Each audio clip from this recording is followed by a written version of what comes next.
We are the Water Masters. Join us as we evaluate the defective fittings here in Calana National High School. So our first spot is our lavatory sink. As you can see here, beneath is a broken elbow. So we're going to list this one down.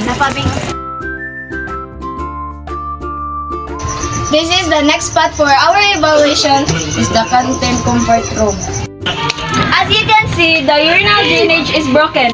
Dili maihian.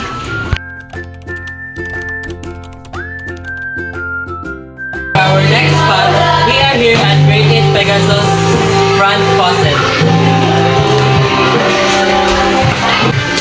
So as you can see here, the faucet is broken. So it's really hard to open it. So that's why we need to replace it now.